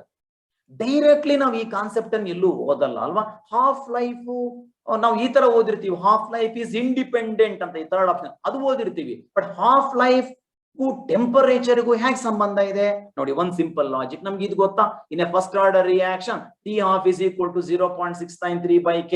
ಅದು ಗೊತ್ತಿದೆ ಅಲ್ವಾ? So ಹಾಗಾದ್ರೆ but ನಮ್ಗೆ ಇನ್ನೊಂದು ವಿಷಯ ಗೊತ್ತಿದೆ, ಈ K ಇದೆಯಲ್ಲ rate constant. So it depends upon temperature only and nothing else. Rate constant K depends only on temperature. That is, as temperature increases, rate constant K also generally increases. So ಅಲ್ಲಿಗೆ ನಾನೇನ್ ಹೇಳಿದೆ, ಈಗ temperature ಜಾಸ್ತಿ ಮಾಡಿದಾಗ rate constant K ಜಾಸ್ತಿ ಆಗತ್ತೆ, denominator ಜಾಸ್ತಿ ಆಗತ್ತೆ ಅಂದ್ರೆ T-half ಕಡಿಮೆ ಆಗುತ್ತೆ. ಅದರಿಂದ T-half of a reaction decreases with increase in temperature ಅನ್ನೋದು ಸರಿ ಆಗುತ್ತೆ. Second statement is also correct. Now look at the third statement now. T-half of the reaction decreases and it depends upon the initial concentration. ಯಾವ್ದಕ್ಕೆ decrease ಆಗುತ್ತೆ? They are not talking about zero order reaction. In the question it is given that it is a first order reaction, and we all know that for a first order reaction, half-life time is independent of initial concentration. It does not depend upon the initial concentration, and therefore your third option is yala. So this is the wrong option or incorrect statement. So we know that half-life time of a first order reaction is independent of initial concentration. Therefore answer is option C. But just look at the option D now. The reaction proceeds to 99.6% completion in 8 T halves ಅಂದ್ರೆ 8 half life time ಆದ ಮೇಲೆ ಅಂದ್ರೆ ಅರ್ಥ reaction 99.6% ಅಷ್ಟು completion ಆಗಿದೆ ಅಂತ. ನನ್ನ chemical kinetics chapter ಅಲ್ಲಿ ನಾನು ಇದನ್ನ ಎಕ್ಸ್ಪ್ಲೈನ್ ಮಾಡಿದ್ದೆ. amount of reactant left behind after n half lifetime is given by one formula. ಏನದು r naught by 2 to the power of n. r naught ಅಂದ್ರೆ ಏನು? Initial concentration. ನಾನು ಅಲ್ಲಿ ಒಂದು ಮಾತನ್ನ ತುಂಬಾ ಸ್ಪೆಸಿಫಿಕ್ ಆಗಿ ಹೇಳಿದ್ದೆ. ಈ n ಅಂತಂದ್ರೆ ಇದು ಆರ್ಡರ್ ಅಲ್ಲ, ಇದು number of half life time ಅಂತ ಸ್ಪೆಸಿಫಿಕ್ ಆಗಿ ಹೇಳಿದ್ದೆ. ಈಗ ಅವ್ರು ನಮಗೆ ಕೊಟ್ಟಿದ್ದಾರೆ 8 ಹಾಫ್ ಲೈಫ್ ಟೈಮ್ ಆಗಿದೆ ಅಂತ ಹೇಳ್ತಾ ಇದ್ದಾರೆ. ನಾನು ಪರ್ಸೆಂಟೇಜ್ ಅಲ್ಲಿ ಬೇಕಾಗಿರೋದ್ರಿಂದ I will take R naught as 100. So ಅಲ್ಲಿಗೆ 100 by 2 to the power of 8 ಅಂತ ಆಗುತ್ತೆ. 100 by 2 to the power of 8 ಅಂದ್ರೆ 100 by 256 ಅಥವಾ ಇದನ್ನ ಅಪ್ರಾಕ್ಸಿಮೇಟ್ಲಿ 0.4%. 0.4% ಏನದು? Amount of reactant left behind, ಉಳಿದಿರೋದು ಅಂತ. 0.4 ಅಷ್ಟು ಉಳಿಬೇಕು ಅಂದ್ರೆ 99.6% ಕಂಪ್ಲೀಷನ್ ಆಗಿರ್ಬೇಕು. ಹಾಗಾಗಿ ಈ ಒಂದು ಲಾಸ್ಟ್ ಸ್ಟೇಟ್ಮೆಂಟ್ ಕೂಡ ಸರಿ ಆಗುತ್ತೆ. ಸೊ ನಾವ್ ಏನಿವೆ ನಮ್ಗೆ ಆಲ್ರೆಡಿ ಗೊತ್ತಿದೆ ಆನ್ಸರ್ ಈಸ್ ಆಪ್ಷನ್ ಸಿ ಅಂತ, ಸುಮ್ಮನೆ ನಿಮ್ಗೆ ಎಕ್ಸ್ಪ್ಲೈನ್ ಮಾಡ್ಲಿಕ್ಕೆ ಹೇಳಿದೆ. ಹಾಗಾಗಿ answer option C is correct. Next question, which of the following statement regarding noble gas element is false? XeO3 is an explosive solid and has a pyramidal molecular structure. ನೆನಪಾಗುತ್ತಾ? XeO3 ನಮ್ಮ xenon ಇಲ್ಲಿ ನೋಡಿ, ಅದೇ XeO3 explosive ಅನ್ನೋದನ್ನು class ಅಲ್ಲಿ ಎಲ್ಲರೂ stress ಮಾಡಿ, all lecturers must have told you about that. It has got pyramidal structure. ಯಾಕೆ ಅಂತಂದ್ರೆ ಅಲ್ಲಿ ಒಂದು ಲೋನ್ ಪೇರ್ ಆಫ್ ಎಲೆಕ್ಟ್ರಾನ್ಸ್ ಈ ತರ ಬರುತ್ತೆ, 3 ಬಾಂಡ್ ಪೇರ್ ಈ ತರ ಬರುತ್ತೆ. ಸೊ ನಿಮ್ಗೆಲ್ಲ ಗೊತ್ತಿದೆ, ಇದು ಓ ಅಂತ ಆಗುತ್ತೆ, ಇಲ್ಲಿ xenon ಇರುತ್ತೆ.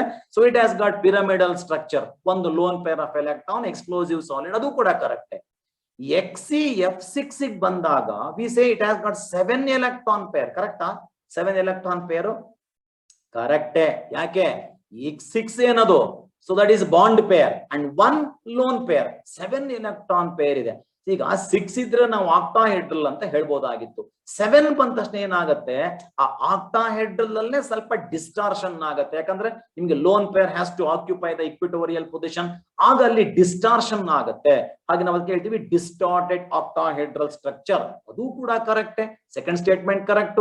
ಥರ್ಡ್ ಆಪ್ಷನ್ ಏನ್ ಹೇಳುತ್ತೆ? Hydrolysis of XeF2 gives XeO2 and HF. ತುಂಬಾ important reaction. Many times it has been asked in theory examination. So definitely this is true. ನೀವೀಗ XeF2 ಅನ್ನ ಹೈಡ್ರಾಲಿಸಿಸ್ ಮಾಡಿದ್ರೆ xenon ಬರುತ್ತೆ, ಹೈಡ್ರೋಜನ್ ಫ್ಲೂರೈಡ್ ಬರುತ್ತೆ, oxygen ಬರುತ್ತೆ. Even this statement is also correct. ಹಾಗಾದ್ರೆ last option should be wrong. ಏನ್ ತಪ್ಪಾಗಿದೆ ಆ ಲಾಸ್ಟ್ ಆಪ್ಷನ್ ನಲ್ಲಿ ನೋಡಿ? When a mixture of excess xenon, this is an important point, excess xenon and fluorine ಅನ್ನ ನೀವು ಹೀಟ್ ಮಾಡಿದ್ರೆ 673 and 1 bar pressure, ಅವ್ರು ಹೇಳ್ತಾ ಇದ್ದಾರೆ XeF4 ಬರುತ್ತೆ ಅಂತ. This is wrong. ಅಲ್ಲಿ ಬರೋದು XeF2. ಈ XeF4 ಯಾವಾಗ ಬರ್ತಿತ್ತು ಹಾಗಾದ್ರೆ ಅಂತ ಹೇಳಿದ್ರೆ, ಬರ್ತಿತ್ತು ಯಾವಾಗ ನೀವು ಫ್ಲೂರಿನ್ ಅನ್ನ ಜಾಸ್ತಿ ತಗೊಳ್ಬೇಕು, ಅಂದ್ರೆ 1:7 ರೇಷಿಯೋ, ಆಮೇಲೆ ಪ್ರೆಷರ್ ಅದೊಂದು 7 ಬಾರ್ ಪ್ರೆಷರ್ ಇರಬೇಕು, ಆಗ XeF4 ಬರ್ತಾ ಇತ್ತು. ನೀವು ಇನ್ನೂ ಜಾಸ್ತಿ ಫ್ಲೂರಿನ್ 1:20 ರೇಷಿಯೋ ಅಲ್ಲಿ ಪ್ರೆಷರ್ ಅನ್ನ ಇನ್ನೂ ಜಾಸ್ತಿ ಮಾಡಿದ್ರೆ ಆಗ XeF6 ಬರುತ್ತೆ. ನೆನ್ಪಿಟ್ಕೊಳ್ಳಿ, ಯಾವಾಗ xenon ಅನ್ನ ಎಕ್ಸಸ್ ತಗೊಂತೀರಾ, ಪ್ರೆಷರ್ ಸ್ವಲ್ಪ ಕಡಿಮೆ, ಟೆಂಪರೇಚರ್ ಕಡಿಮೆ ಇದ್ದಾಗ the product is XeF2 and not XeF4, and therefore this option D ಇದೆಯಲ್ಲ, this is the wrong option. I mean wrong statement. Okay, next question. Identify A and E in the sequence of reaction. ತುಂಬಾ simple ಆಗಿದೆ question. ಎಲ್ಲ text book ಅಲ್ಲಿ ಇರುವಂತ reactions ನೋಡಿ. ಇಲ್ಲಿ ಏನ್ ಮಾಡಿದ್ದಾರೆ, ನನ್ನ ಹತ್ರ A ಕೊಟ್ಟಿದ್ದಾರೆ, ಅದಕ್ಕೆ ಅವ್ರು ಏನ್ ಮಾಡ್ತಾರೆ, ಹೈಡ್ರೋಜನ್ PDBaSO4. ಅದ್ರ ಅರ್ಥ ಏನು, ಯಾವ ಟೈಪ್ ಈ ರಿಯೇಜೆಂಟ್ ನೋಡ್ತಾ ಇದ್ದಂಗೆ ನೆನಪಾಗಬೇಕು ನಿಮ್ಗೆ. It is what? Rosenmund's reduction. ಇದು ನಮ್ಮ ಟೆಕ್ಸ್ಟ್ ಬುಕ್ ಅಲ್ಲಿ ಕ್ಲಿಯರ್ ಆಗಿ ಹೇಳಿದ್ದಾರೆ. So in Rosenmund's reduction benzoyl chloride is reduce to benzaldehyde. ಅಂದ್ರೆ ಅಲ್ಲಿ ಕೊಟ್ಟಿದ್ದಾರೆ ನಿಮ್ಗೆ ಪ್ರಾಡಕ್ಟ್ ಬೆನ್ಸಾಲ್ಡಿಹೈಡ್ ಅಂತ ಕೊಟ್ಟಿದ್ದಾರೆ. ಇಲ್ಲಿ ಕಂಡೀಷನ್ಸ್ ಕೊಟ್ಟಾಗ ಡೆಫಿನೆಟ್ಲಿ ಎ ಯಾವುದು ಅಂತ ಹೇಳೋದ್ರಲ್ಲಿ ಅಬ್ಸಲ್ಯೂಟ್ಲಿ ನಿಮ್ಗೆ ಏನೂ ಕಷ್ಟ ಆಗ್ಲಿಕ್ಕಿಲ್ಲ. You know it is benzoyl chloride, but that is not the point. Benzoyl chloride ಏನೋ ಸಿಕ್ಬಿಡುತ್ತೆ ನಿಮ್ಗೆ, ಬಟ್ ಮುಂದೆ ಏನ್ ಮಾಡ್ತಾ ಇದ್ದಾರೆ, ಆ ಬೆನ್ಸಾಲ್ಡಿಹೈಡ್ ಏನ್ ಬಂದಿದೆ ಅದಕ್ಕೆ ಕಾನ್ಸಂಟ್ರೇಟೆಡ್ ಸೋಡಿಯಂ ಹೈಡ್ರಾಕ್ಸೈಡ್ ಹಾಕ್ತಾ ಇದ್ದಾರೆ. ಆಗ CND ಅಂತ 2 ಪ್ರಾಡಕ್ಟ್ ಬರುತ್ತಂತೆ. ನೆನ್ಪಿಟ್ಕೊಳ್ಳಿ, NaOH ಹಾಕ್ತಾ ಇದ್ದಾರೆ, ಅದರಲ್ಲಿ ಆಲ್ಡಿಹೈಡ್ ಅಲ್ಲಿ does not contain alpha hydrogen atom ಅಂದ್ರೆ ನೆನಪಾಗ್ತಾ ಇದೆಯಾ? It undergoes ಕ್ಯಾನಿಸರೋಸ್ reaction. When an aldehyde which does not contain alpha hydrogen atom undergoes Cannizzaro reaction, ನಿಮ್ಗೆ ಗೊತ್ತು disproportionation reaction, mutual oxidation reduction, benzyl alcohol and sodium benzoate is obtained. So therefore C is benzyl alcohol and D is sodium benzoate alva. So this is benzyl alcohol and sodium benzoate. Next ಏನ್ ಮಾಡ್ತಾ ಇದ್ದಾರೆ ಅಂತಂದ್ರೆ ಆ D ಅಂದ್ರೆ ಯಾವ್ದದೀಗ sodium benzoate, ಅದನ್ನ ಅವರು heat ಮಾಡ್ತಾ ಇದ್ದಾರೆ with what? Quicklime and NaOH. What is that reagent? ಇದನ್ನ ನಾವೇನ್ ಕರಿತೀವಿ? ಸೋಡಾ ಲೈಮ್ ಅಂದ್ರೆ ಡಿಕಾರ್ಬಾಕ್ಸೈಲೇಟಿಂಗ್ ಏಜೆಂಟ್. ಅದೇನ್ ಮಾಡತ್ತೆ? ಅದು ಕಾರ್ಬನ್ ಡೈಆಕ್ಸೈಡ್ ಅನ್ನ ತೆಗೆದು ಬಿಡತ್ತೆ. ಸೊ ದೇರ್ ಫೋರ್ ಈ ನಮ್ಮ COO NA ಗ್ರೂಪ್ ಏನಿರುತ್ತೆ ಇದರಿಂದ ಈ Na2CO3 ರೂಪದಲ್ಲಿ ಅದು ಹೊರಗಡೆ ಹೊರಟೋಗುತ್ತೆ. Then it will reduce to benzene. ಅಂದ್ರೆ 3 ರಿಯಾಕ್ಷನ್, ಒಂದು ರೋಸನ್ಮಂಡ್ಸ್ ರಿಡಕ್ಷನ್, ಇನ್ನೊಂದು Cannizzaro reaction, another one is decarboxylation. ಅಲ್ಲಿಗೆ ಮೊದಲ ಪ್ರಾಡಕ್ಟ್ ನಮ್ದು ಎ ಯಾವ್ದಾಗಿರ್ಬೇಕು? Benzoyl chloride. ಅಂಡ್ ಫೈನಲಿ ಬಂದಿರುವಂತ ಪ್ರಾಡಕ್ಟ್ ಆ ಬೆನ್ಝೀನ್ ಆಗಬೇಕು. ಅದು ಎಲ್ಲಿದೆ ಅಂತಂದ್ರೆ ನಿಮ್ಮ ಆಪ್ಷನ್ ಸಿ ಅಲ್ಲಿ ಇದೆ. Okay, next question. Identify, sorry, in the elucidation of structure of glucose, identify the mismatch. ನಿಮ್ಗೆ ಗ್ಲೂಕೋಸ್ ಸ್ಟ್ರಕ್ಚರ್ ಅನ್ನು ನಮ್ಮ ಬುಕ್ ಅಲ್ಲಿ ಎಕ್ಸ್ಪ್ಲೈನ್ ಮಾಡ್ತೀವಿ. ಗ್ಲೂಕೋಸ್ ಅಲ್ಲಿ ಬೇರೆ ಬೇರೆ ಪಾಯಿಂಟ್, ಆ ಸ್ಟ್ರಕ್ಚರ್ ಆಫ್ ಗ್ಲೂಕೋಸ್ ಹೇಗೆ ಬಂತು ಅಂತ ಎಕ್ಸ್ಪ್ಲೈನ್ ಮಾಡ್ಬೇಕಾದ್ರೆ ನಾವು ಬೇರೆ ಬೇರೆ ಟೆಸ್ಟ್ ಗಳನ್ನು ಮಾಡ್ಕೊಂಡು ಅನಾಲಿಸಿಸ್ ಮಾಡ್ತಾ ಹೋಗ್ತೀವಿ. ಇದ್ರ ಮೊದಲನೇ ಟೆಸ್ಟ್ ಏನ್ ಹೇಳುತ್ತೆ? Heating HI with HI, glucose ಅನ್ನ HI ಒಟ್ಟಿಗೆ ಹೀಟ್ ಮಾಡಿದ್ರೆ N-ಹೆಕ್ಸೇನ್ ಬರುತ್ತೆ. That is true. ಅದು ಏನನ್ನ ಪ್ರೂವ್ ಮಾಡುತ್ತೆ ಅಂದ್ರೆ it confirms the presence of 6 carbon atoms in a chain. That is true. ನೀವು ಗ್ಲೂಕೋಸಿಗೆ HI ಹಾಕಿ ಹೀಟ್ ಮಾಡಿದ್ರೆ ಸೊ N-ಹೆಕ್ಸೇನ್ ಬರುತ್ತೆ. That clearly shows glucose contains 6 carbon atoms in a straight chain. That point is correct. Second ವಿಷಯಕ್ಕೆ ಬರ್ತೀನಿ ನಾನು. Oxidation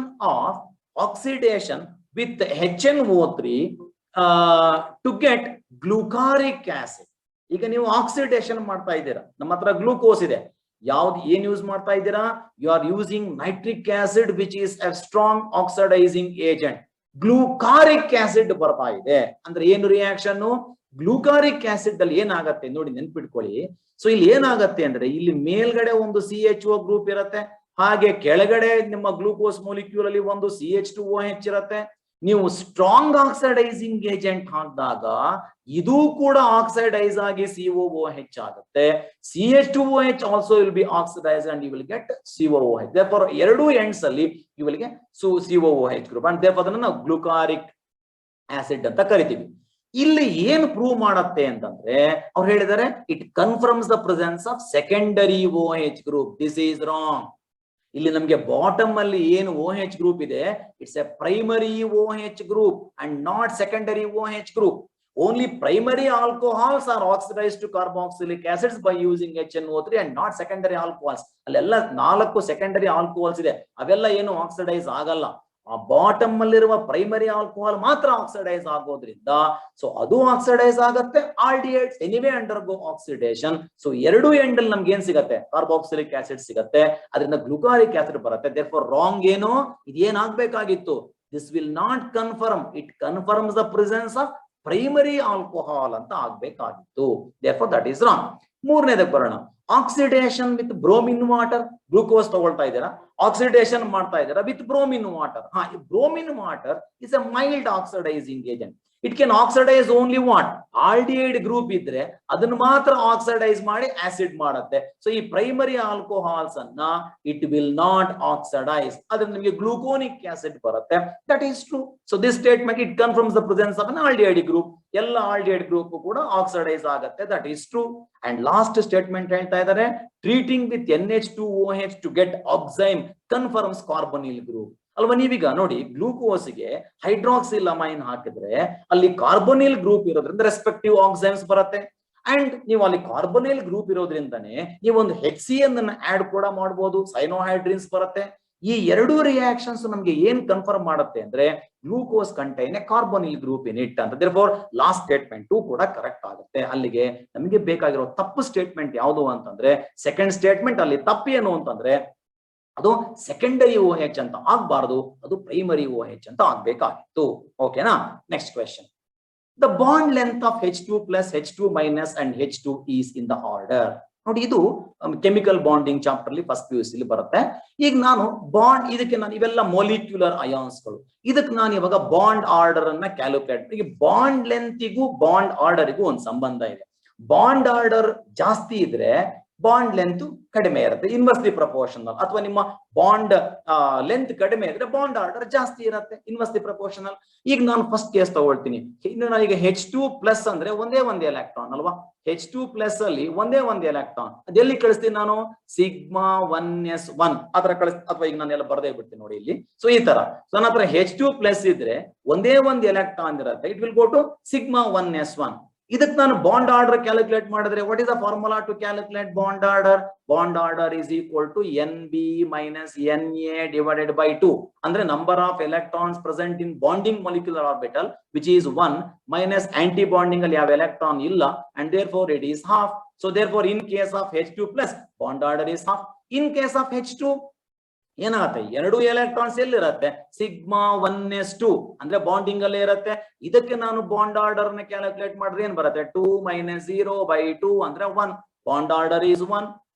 ಈಗ next important ಬರೋದು H2 minus ತಗೊಂಡ್ರೆ, H2 minus ಅಲ್ಲಿ 3 ಎಲೆಕ್ಟ್ರಾನ್ ಇದೆ. ಸಪೋಸ್ ನಾನು H2 ಮೈನಸ್ ಗೆ ಬಾಂಡ್ ಆರ್ಡರ್ ಕ್ಯಾಲ್ಕುಲೇಟ್ ಮಾಡಿದ್ರೆ ಅಲ್ಲಿ ಹೆಂಗ್ ಬರುತ್ತೆ? ಸಿಗ್ಮಾ 1s2 1, ಆಮೇಲೆ ಸಿಗ್ಮಾ ಸ್ಟಾರ್ ಏನ್ ಬರುತ್ತೆ? 1s1 ಅಂತ ಬರುತ್ತಲ್ವಾ. ಅಂದ್ರೆ so 2 electrons in bonding molecular orbital and 1 in anti bonding molecular orbital. ಇದಕ್ಕೆ ನೀವೇನಾದ್ರೂ ಬಾಂಡ್ ಆರ್ಡರ್ ಅನ್ನ ಕ್ಯಾಲ್ಕುಲೇಟ್ ಮಾಡಿದ್ರೆ ಸೊ 2 minus 1/2 ಇದಕ್ಕೂ ಕೂಡ ಹಾಫ್ ಬರುತ್ತೆ. ಅಂದ್ರೆ ಪ್ರಾಬ್ಲಮ್ ಏನು? ಬಾಂಡ್ ಆರ್ಡರ್ ಒಂದೇ ನನಗೆ ಗೊತ್ತಾಗಿದ್ದಿದ್ರೆ ಈಸಿಯಾಗಿ ನಾನು ಹೇಳ್ಬಿಡ್ತಾ ಇದ್ದೆ. ಅಲ್ಲಿಗೆ ಇದು ಬಾಂಡ್ ಆರ್ಡರ್ ಜಾಸ್ತಿ ಇರೋದ್ರಿಂದ ಬಾಂಡ್ ಲೆಂತ್ ಕಡಿಮೆ ಇರೋದು ಯಾವ್ದಕ್ಕೆ? ನಿಮಗೆ ಬಾಂಡ್ ಲೆಂತ್ ಕೇಳಿದ್ದಾರೆ. ಸೊ ಬಾಂಡ್ ಆರ್ಡರ್ ಜಾಸ್ತಿ ಇದೆ, ಬಾಂಡ್ ಆರ್ಡರ್ ಜಾಸ್ತಿ, ಇನ್ವರ್ಸ್ಲಿ ಪ್ರಪೋರ್ಷನಲ್. ಸೊ ಹಾಗಾಗಿ ಇದಕ್ಕೆ ಆನ್ಸರ್ ತಗೊಳ್ಳುವಾಗ ನೋಡಿ ಇಲ್ಲಿ H2 contains 3 electron. ಒಂದು ನೆನಪಿಟ್ಕೊಳ್ಳಿ ಯಾವತ್ತುವೆ, when an electron is present in anti-bonding molecular orbital, it causes a destabilizing effect and therefore bond length increases. ಹಾಗಾಗಿ ನಾನು H2 ಮೈನಸ್ H2 ಪ್ಲಸ್ ಗೆ ಬಾಂಡ್ ಆರ್ಡರ್ ಎರಡಕ್ಕೂ ಹಾಫ್ ಇದ್ರೂ ಕೂಡ because of the presence of 1 electron in anti-bonding molecular orbital, H2 minus ಗೆ bond order ಜಾಸ್ತಿ ಇರುತ್ತೆ. So ಆದ್ರಿಂದ ಕರೆಕ್ಟ್ ಆನ್ಸರ್ ಯಾವ್ದಾಗ್ಬೇಕೀಗ? H2 ಮೈನಸ್ ಗೆ ಬಾಂಡ್ ಲೆಂತ್ ಜಾಸ್ತಿ, ಆ ನಂತರ H2 ಪ್ಲಸ್ ಗೆ ನೆಕ್ಸ್ಟ್, ಆ ನಂತರ ಹೈಡ್ರೋಜನ್ ಬರುತ್ತೆ. ಯಾಕಂದ್ರೆ ನಮ್ಗೆ ಅಲ್ಲಿ ಬಾಂಡ್ ಲೆಂತ್ ರಿವರ್ಸ್ ಆರ್ಡರ್ ಕೇಳಿದ್ದಾರೆ. ಓಕೆ, ನೆಕ್ಸ್ಟ್ ಕ್ವೆಶ್ಚನ್ ಬರೋಣ. ಇದು ಓಕೆನಾ? Identify the product in the following reaction.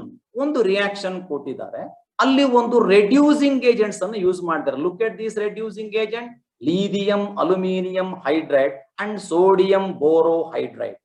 ಇದನ್ನ ಕೇಳಿದ್ದಾರೆ ಅಲ್ವಾ? ಸೊ ಇದರಲ್ಲಿ ನಮ್ಗೇನ್ ಕೇಳಿದ್ದಾರೆ? ಪ್ರಾಡಕ್ಟ್ ಏನ್ ಬರುತ್ತೆ ಅಂತ. ನಿಮ್ಗೆ ಗೊತ್ತು ಅವೆರಡು ಕೂಡ ರೆಡ್ಯೂಸಿಂಗ್ ಏಜೆಂಟ್ ಅಂತ. ಆದ್ರೆ ನಿಮ್ಗೆ ಏನ್ ಗೊತ್ತಾಗ್ಬೇಕು ಅಂತಂದ್ರೆ ಅಲ್ಲೂ ಆ ಎರಡೂ ರೆಡ್ಯೂಸಿಂಗ್ ಏಜೆಂಟ್ ಯೂಸ್ ಮಾಡಿದಾಗ ಕೇವಲ ಆಲ್ಡಿಹೈಡಿಕ್ ಗ್ರೂಪ್ ಮಾತ್ರ ರಿಡಕ್ಷನ್ ಆಗುತ್ತೆ. ಅನ್ಸ್ಯಾಚುರೇಷನ್, ಈ ಡಬಲ್ ಬಾಂಡ್ ಇದೆಯಲ್ಲ, ಅದು ಸಿಂಗಲ್ ಬಾಂಡ್ ಆಗಿ ರಿಡಕ್ಷನ್ ಆಗಲ್ಲ. ಅದಕ್ಕೆ ನೀವು hydrogen in presence of platinum ಆ ಕೆಟಲಿಸ್ಟ್ ಹಾಕ್ಬೇಕಾಗತ್ತೆ. ಅದು ಒಂದು ಗೊತ್ತಾಗ್ಬಿಟ್ರೆ ತುಂಬಾ simple.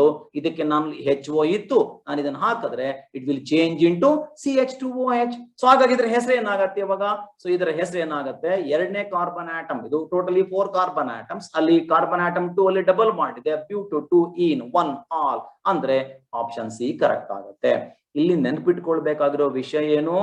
that reducing agent LiAlH4 will reduce only aldehyde and not your double bond. ಅದನ್ನ ರೆಡ್ಯೂಸ್ ಮಾಡಲ್ಲ ಅಷ್ಟೇ. Okay, next question. D-glucose and D-fructose can be differentiated by. ಈಗ ನಿಮ್ಮ ಹತ್ರ ಒಂದು ಗ್ಲೂಕೋಸ್ ಇದೆ, ಒಂದು ಫ್ರಕ್ಟೋಸ್ ಇದೆ, ಎರಡು ಕೂಡ ಡಿ. ಅದನ್ನ ಡಿಫ್ರೆನ್ಶಿಯೇಟ್ ಮಾಡಬೇಕು. ನಾನು ಏನ್ ಮಾಡ್ಲಿ? ಫೆಲ್ಲಿಂಗ್ ಸೊಲ್ಯೂಷನ್ ಯೂಸ್ ಮಾಡ್ಬಿಡ್ಲಾ ಅಂದ್ರೆ no. I cannot use Fehling solution. ನಿಮ್ಗೆ ಅನ್ಸುತ್ತೆ ಸರ್ ಫೆಲ್ಲಿಂಗ್ ಸೊಲ್ಯೂಷನ್ ಆಲ್ಡಿಹೈಡ್ಸ್ ಮಾತ್ರ ಕೊಡುತ್ತಲ್ವಾ, ಫ್ರಕ್ಟೋಸ್ ಕಂಟೈನ್ ಕಿಟೋನಿಕ್ ಗ್ರೂಪ್ ಅಲ್ವಾ ಅಂತಂದ್ರೆ ನೋ. ಫೆಲ್ಲಿಂಗ್ ಸೊಲ್ಯೂಷನ್ ನಲ್ಲಿ of course glucose anyway will answer Fehling solution test, red precipitate ಕೊಟ್ಬಿಡತ್ತೆ. ಫ್ರಕ್ಟೋಸ್ ಕೂಡ ಆನ್ಸರ್ ಮಾಡುತ್ತೆ. ಯಾಕೆ ಅಂತಂದ್ರೆ ಆ base which is present in ನಮ್ಮ ಫೆಲ್ಲಿಂಗ್ ಸೊಲ್ಯೂಷನ್ ನಲ್ಲಿ it will change glucose fructose into glucose. ಆದ್ರಿಂದ ಐ ಕ್ಯಾನ್ ನಾಟ್ ಯೂಸ್ ಯಾವುದು ಫೆಲ್ಲಿಂಗ್ ಸೊಲ್ಯೂಷನ್ ಅನ್ನ ಯೂಸ್ ಮಾಡಿ I can not distinguish D glucose and D fructose ಮಾಡಕ್ಕ ಆಗಲ್ಲ. ಸರಿ, ಟಾಲಿನ್ಸ್ ರಿಯೇಜೆಂಟ್ ಯೂಸ್ ಮಾಡಬಹುದಾ ಅಂದ್ರೆ ನೋ, ಟಾಲಿನ್ಸ್ ರಿಯೇಜೆಂಟ್ ಅನ್ನು ಕೂಡ ಯೂಸ್ ಮಾಡಕ್ ಆಗಲ್ಲ. ಯಾಕೆಂದ್ರೆ ನಾವು ಓದಿರ್ತೀವಿ ಟಾಲಿನ್ಸ್ ರಿಯೇಜೆಂಟ್ ಅಂದ್ರೆ aldehydes will reduce black precipitate or bright shining silver mirror ಬರುತ್ತೆ ಅಂತ ನಾವು ಓದಿರ್ತೀವಿ. ಆಲ್ಡಿಹೈಡ್ಸ್ ಕೊಡುತ್ತೆ, ಜೊತೆಯಲ್ಲಿ ಯಾವ ಕೀಟೋನ್ಸ್ ಕೊಡುತ್ತೆ, alpha hydroxy ketones. Alpha hydroxy ketones ಗಳು ಕೂಡ ಟಾಲಿನ್ಸ್ ರಿಯೇಜೆಂಟ್ ಟೆಸ್ಟ್ ಆನ್ಸರ್ ಮಾಡುತ್ತೆ. ನಮ್ಮ ಫ್ರಕ್ಟೋಸ್ ಆಲ್ಫಾ ಹೈಡ್ರಾಕ್ಸಿ ಕೀಟೋನ್ ಆಗಿರೋದ್ರಿಂದ ಅದು ಕೂಡ ಆನ್ಸರ್ ಮಾಡುತ್ತೆ. Therefore I can not even use Tollens reagent test, ಅದು ಮಾಡಕ್ಕಾಗಲ್ಲ. ಸರಿ, ಬೆನೆಡಿಕ್ಸ್ ಟೆಸ್ಟ್ ಏನಾದ್ರೂ ಯೂಸ್ ಮಾಡಬಹುದಾ ಅಂದ್ರೆ ಈ ಬೆನೆಡಿಕ್ಸ್ ಟೆಸ್ಟ್ ಏನಕ್ಕೆ ಯೂಸ್ ಮಾಡ್ತೀವಿ ನಾವು, ರೆಡ್ಯೂಸಿಂಗ್ ಶುಗರ್ ಅಥವಾ ನಾನ್ ರೆಡ್ಯೂಸಿಂಗ್ ಶುಗರ್ ಅಂತ ಟೆಸ್ಟ್ ಮಾಡಕ್ಕೆ. ನಿಮ್ಗೆ ಗೊತ್ತಿದೆ ಗ್ಲೂಕೋಸ್ ಫ್ರಕ್ಟೋಸ್ ಎರಡು ಕೂಡ ರೆಡ್ಯೂಸಿಂಗ್ ಶುಗರ್ ಆಗಿರೋದ್ರಿಂದ I cannot use that even, ಅದನ್ನು ಯೂಸ್ ಮಾಡಕ್ಕಾಗಲ್ಲ. ಅಲ್ಲಿಗೆ all the three I cannot use. ಅಲ್ಲಿಗೆ I have to use what, bromine water, because bromine water is a mild oxidizing agent. ಅದೇನ್ ಮಾಡತ್ತೆ, ಕೇವಲ ಆಲ್ಡಿಹೈಡ್ ಅನ್ನು ಮಾತ್ರ ಆಕ್ಸಿಡೈಸ್ ಮಾಡುತ್ತೆ ಕರೆಸ್ಪಾಂಡಿಂಗ್ ಆಸಿಡ್ಸ್ ಆಗಿ, whereas ketones ಅನ್ನು ಆಕ್ಸಿಡೈಸ್ ಮಾಡಕ್ ಆಗಲ್ಲ. And therefore I have to use bromine water to distinguish